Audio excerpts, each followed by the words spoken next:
आप सबका स्वागत है।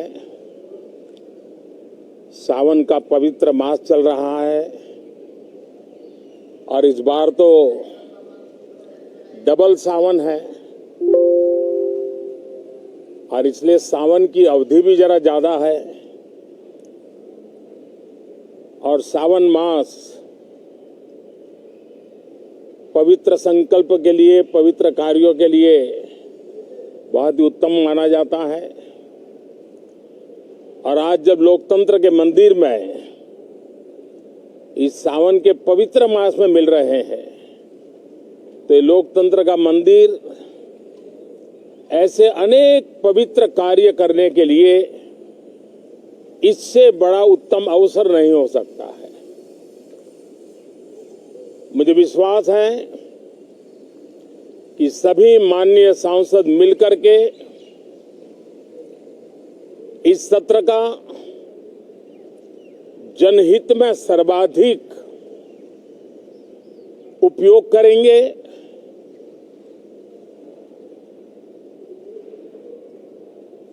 संसद की जो जिम्मेवारी है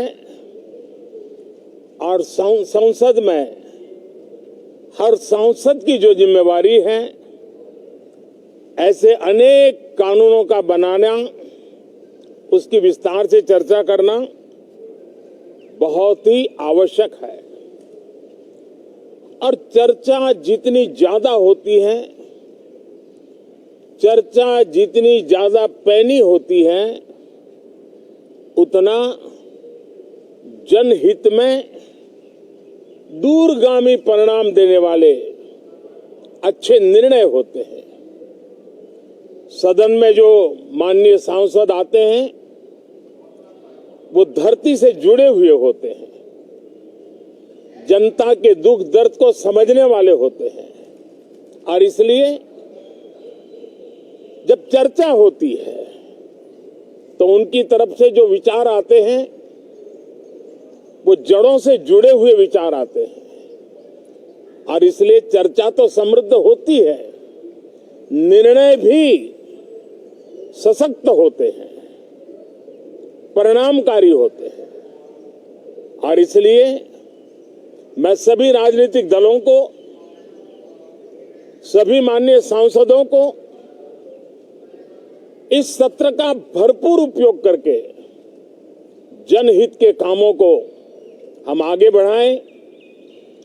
ये सत्र अनेक रूप से महत्व का भी है, क्योंकि इस सत्र में जो बिल लाए जा रहे हैं वो सीधे सीधे जनता के हितों से जुड़े हुए हैं। हमारी युवा पीढ़ी जो पूरी तरह डिजिटल वर्ल्ड के साथ एक प्रकार से नेतृत्व कर रही है, उस समय डेटा प्रोटेक्शन बिल देश के हर नागरिक को एक नया विश्वास देने वाला बिल है और विश्व में भारत की प्रतिष्ठा बढ़ाने वाला बिल है। उसी प्रकार से नेशनल रिसर्च फाउंडेशन, ये बिल एनआरएफ नई शिक्षा नीति के संदर्भ में एक बहुत बड़ा अहम कदम है। और इसका उपयोग अनुसंधान को बल देना, इनोवेशन को बल देना, रिसर्च को बल देना और हमारी युवा पीढ़ी जो विश्व के अंदर नए उपक्रमों के द्वारा विश्व का नेतृत्व करने का सामर्थ्य रखती है, उनके लिए बड़ा अवसर देकर के आ रही है। जनविश्वास बिल सामान्य मानवीय के प्रति भरोसा करना, अनेक कानूनों को डिक्रिमिनलाइज करना, इस मुहिम को आगे बढ़ाने वाला ये बिल। उसी प्रकार से जो पुराने कानून है उनको खत्म करने के लिए भी एक बिल में प्रावधान किया जा रहा है।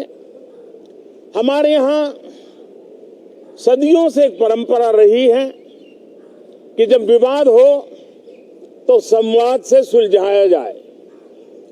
मीडिएशन की परंपरा हमारे देश की बहुत सदियों पुरानी है।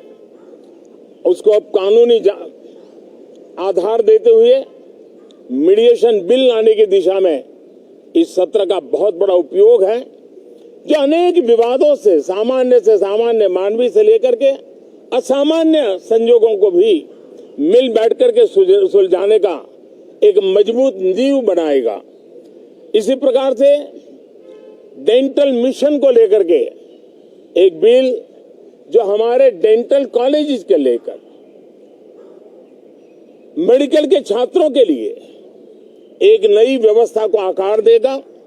ऐसे अनेक महत्वपूर्ण बिल इस बार इस सत्र में संसद में आ रहे हैं। तब ये जनहित के हैं, ये युवा हित के हैं, ये भारत के उज्जवल भविष्य के लिए हैं। मुझे विश्वास है कि सदन में गंभीरता पूर्वक इन बिलों पर चर्चा करके हम बहुत तेजी से राष्ट्रहित के महत्वपूर्ण कदमों को आगे बढ़ाएंगे। साथियों, आज जब मैं आपके बीच आया हूं, इस लोकतंत्र के मंदिर के पास खड़ा हूं, तब मेरा हृदय पीड़ा से भरा हुआ है, क्रोध से भरा हुआ है। मणिपुर की जो घटना सामने आई है, किसी भी सभ्य समाज के लिए ये शर्मसार करने वाली घटना है। पाप करने वाले, गुनाह करने वाले कितने हैं, कौन है, वो अपनी जगह पे है, लेकिन बेइज्जती पूरे देश की हो रही है। 140 करोड़ देशवासियों को शर्मसार होना पड़ रहा है। मैं सभी मुख्यमंत्रियों से आग्रह करता हूं कि वे अपने राज्य में कानून व्यवस्था को और मजबूत करें, खास करके हमारी माताओं बहनों की रक्षा के लिए कठोर से कठोर कदम उठाएं। घटना चाहे राजस्थान की हो, घटना चाहे छत्तीसगढ़ की हो, घटना चाहे मणिपुर की हो, इस देश में, हिंदुस्तान के किसी भी कोने में, किसी भी की राज्य सरकार में राजनीतिक वाद विवाद से ऊपर उठ करके कानून व्यवस्था का महात्मा, नारी का सम्मान, और मैं देशवासियों को विश्वास दिलाना चाहता हूं, किसी भी गुनहगार को बख्शा नहीं जाएगा। कानून अपनी पूरी शक्ति से, पूरी सख्ती से एक के बाद एक कदम उठाएगा। मणिपुर की इन बेटियों के साथ जो हुआ है, इसको कभी माफ नहीं किया जा सकता है। बहुत बहुत धन्यवाद दोस्तों।